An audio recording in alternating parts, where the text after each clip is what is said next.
Good morning, I am Praram with Dahal. Let's begin with the main stories. Trade deficit with India stands at 600 billion rupees annually. In a continuation of past practices, economic agenda fails to be in the priority of Prime Minister Oli's India visit.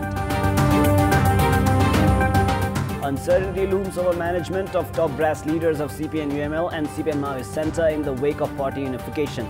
Management of influential leaders of both the parties all the more complicated.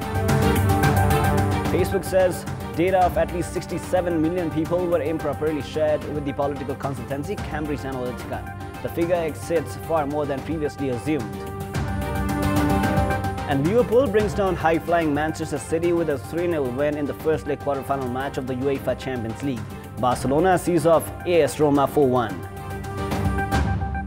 Let us now begin with the latest national political updates.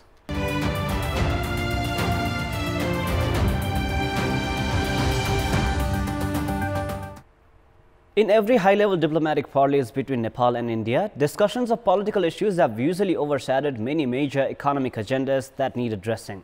From economic perspective, Nepal's trade deficit with India has largely exceeded the national economy. With Prime Minister KP Sharma Oli scheduled to embark on a 3-day India visit tomorrow, it is the right time to ask whether the trade issues between Nepal and India would be addressed this time around. Nepal's trade deficit in the ongoing fiscal year has crossed 450 billion rupees. The country annually imports goods worth 600 billion rupees from India, while exports stands at a dismal 41 billion rupees. The trend so far indicates that Nepal's attempts to address the trade deficit has been inadequate. Meanwhile, the trade treaty signed between the two sides has not been fully implemented either. Despite subsidized custom taxes, blockades seen every now and then has left Nepalese products and services without a proper Indian market. The business community therefore expects the Premier to hold discussions that would facilitate more investments in sectors of priority. Even at times when the issue of Nepal's trade deficit with India is brought up, it is sidelined by the southern neighbors, saying that India has provided Nepal with enough financial grants. However, it is obvious that the annual grant of 6 billion rupees falls far short in comparison to the total trade deficit that Nepal faces. If we look at the international practices, US President Donald Trump had made Japan purchase military weapons worth $69 billion to cope with its trade deficit with Japan last November. Trump also struck a deal with China that forced China to purchase goods worth $250 billion to deal with USA's deficit of $300 billion. Analysts expect Premier Oli's visit to India this time around to search for better alternatives to minimize the trade deficit the country has witnessed for years. Prime Minister KP Sharma Oli has held consultation with former Prime Ministers about his upcoming India visit. In a discussion held yesterday at Balwathar, former Prime Minister suggested that the visit should be centered on implementation of various treaties between the two countries signed in the past. CPN-UML's Rajan Vatra informed that former Prime Ministers also emphasized on the need of improving bilateral ties between the two countries. Prime Minister KP Sharma Oli is embarking on a 3-day state visit to India from 6th to the 8th of April. Uncertainty still looms over the management of the top brass leaders of the CPN-UML and CPN-Maoist Centre in the wake of party unification. The scenario is such that the management of influential leaders of both the parties has become all the more complicated. Given that former chairman of CPN-UML Jhalanath Khanal is also a senior leader of the party, there is an uncertainty regarding what role he will be assigned with. Likewise, the role of another senior leader and former Prime Minister Madhav Kumar Nepal also remains to be decided. Leader Nepal, who had shouldered the responsibility of party leadership of CPN-UML for 15 years, is considered as an aspirant for an executive position. Roles and hierarchy of other top brass leaders of both the parties have not been decided yet either.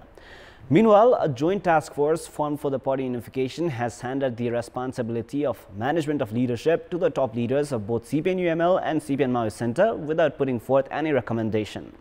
However, it is evident that chairmen of both the parties, KP Sharma Oli and Pushpa Kamal Dahal, will be taking the executive positions. The task force has recommended the structure of standing committee and Politburo in such a way that no office bearers are left other than the chairman duo. Vice Chair of CPN-UML, Bamdev Gautam, who suffered defeat in the House of Representatives election, is also seeking an active role. Likewise, Vice Chair duo of CPN-Maoist Centre, Vim Rawal and Ashtalaxmi Shakya, General Secretary Ishwar Pokhrel and former Speaker Subhash Chandra Nembang are also looking forward to a respectable position. Meanwhile, there are less aspirants for the leadership position in CPN Maoist Center. Pressure has mounted on the party chair of both the parties as there are many senior leaders in both camps harping on equality. It is seen that the government officials are not executing their duties as desired by the service seekers. Most of the officials who are trade union leaders are found shying away from their responsibilities. The practice of civil servants not having to work while the officials are being paid with the tax garnered from general public has continued unabated. In our public voice segment, we asked the residents of Jhapa, Sankasava, Chitwan and Surkhet regarding what they have to say to the officials who take their salary from the state treasurer but work for political parties. Let us now take a look at what they had to say. Public voice. सरकारी ढुकुटी खाएर राजनीति गर्नेलाई त्यसलाई कारबाही गर्नुपर्छ कर्मचारीलाई चाहिँ कुनै पनि पार्टीको संगठनमा नराखिकन एकदम निष्पक्ष रूपमा स्वतन्त्र रूपमा राख्दाखेरि राम्रो हुन्छ सरकारको सेवक हो देशको सेवक हो उसले राजनीति गर्न पाउँदैन राजनीति गर्ने भने जागिर छोडेर गर्छ कर्मचारीहरू चाहिँ पार्टीको काममा पार्टीको झण्डा बोकेर हिँड्यो भने चाहिँ सेवाग्राहीहरूलाई समस्या हुन्छ सरकारको चाहिँ एकदम कमजोरी देखिन्छ पार्टीको काम गर्ने भए जागिर छोडेर होल टाइमर पार्टीको काम गर्नु पर्छ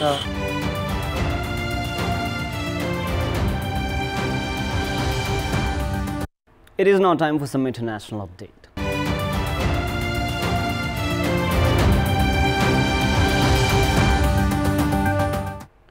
Facebook believes that the data of up to 87 million people was improperly shared with the political consultancy Cambridge Analytica, many more than previously disclosed. Our next focus is building community. We've always done a lot of work to help people share and get a diversity of opinions out there. And we're always going to do this. But now, in addition, we're also going to work on building common ground. Not just getting more different opinions out there, but also helping to bring people closer together. The BBC has been told that about 1.1 million of them are UK-based. The overall figure had been previously quoted as being 50 million by the whistleblower Christopher Wiley. Facebook chief Mark Zuckerberg said they should have done more and looking forward to do the same. During a press conference, he said that he had previously assumed that if Facebook gave people tools, it was largely their responsibility to decide how to use them. But he added that it was wrong in retrospect to have had such a limited view.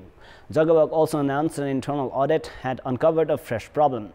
About 97% of the installations occurred within the US. However, just over 16 million of the total number of users affected are thought to be from other countries. During Zuckerberg's press conference, Cambridge Analytica tweeted it had only obtained data for 30 million individuals, not 87 million from the app's creator, and again insisted it had deleted all the records. The latest revelations came several hours after the US House Commerce Committee announced that Facebook's founder, Mark Zuckerberg, would testify before it on the 11th of April.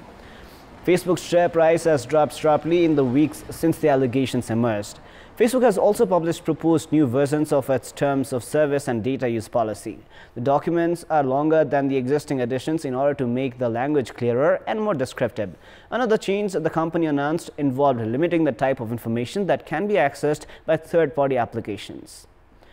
Now, more international update. China is firing back in the escalating trade tensions with the United States, announcing plans for heavy new tariffs on dozens more US goods, including aircraft and autos. The Chinese Ministry of Commerce on Wednesday said it plans to impose a 25% tariff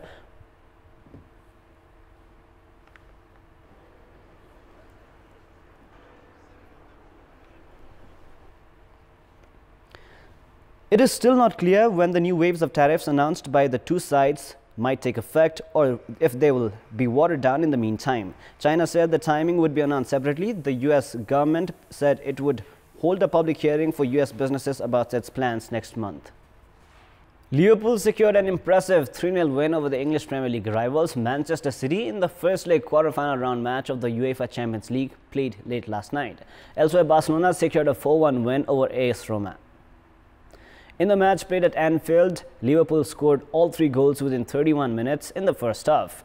Mohamed Salah opened the scoring in the 12th minute with his 38th goal of the season.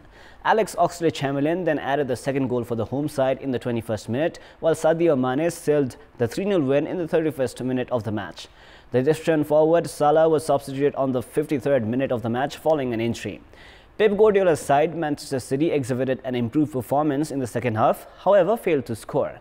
Despite Gabriel Jesus finding the net towards the closing minutes, he was adjudged offside by the referee. Manchester City will now have a mountain to climb in the second leg of the fixture at Etihad Stadium on the 10th of April to progress to the semi-final round. Meanwhile, Spanish giants Barcelona secured a 4-1 win over Italian side AS Roma with 2 own goals from the visitors in the match played at Nou Camp. Gerard Piqué and Luis Suarez were also on the score sheet for Barcelona. Edin Dzeko had found the net for the visitors.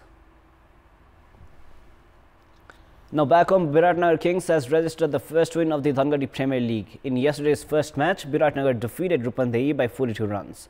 Following the second consecutive loss, Rupandei has further dented his chances of qualifying for the playoffs.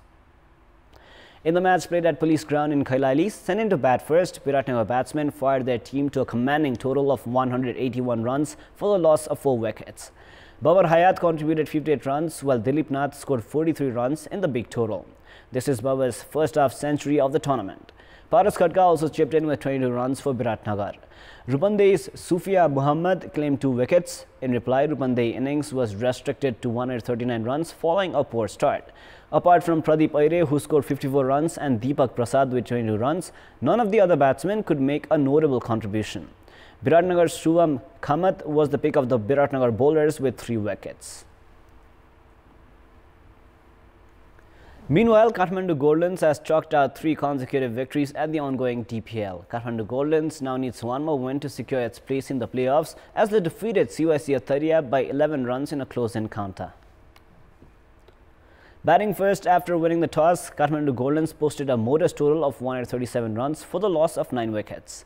Skipper Gyanendra Malla was the top scorer for the Kathmandu team, scoring 57 runs, his first half century of the tournament. Atharia's Shiva Sankar Ura was the pick of the bowlers with 3 wickets. In reply, Atharia inning was restricted to 126 runs for the loss of 8 wickets. Atharia's Gaurav Chitkara scored 36 runs, while he was well supported by Bipin Chand, who scored 26. The run chase, however, fell short by 11 runs. While Kathmandu leads the table, CYC Atharia only has 2 points from 3 matches.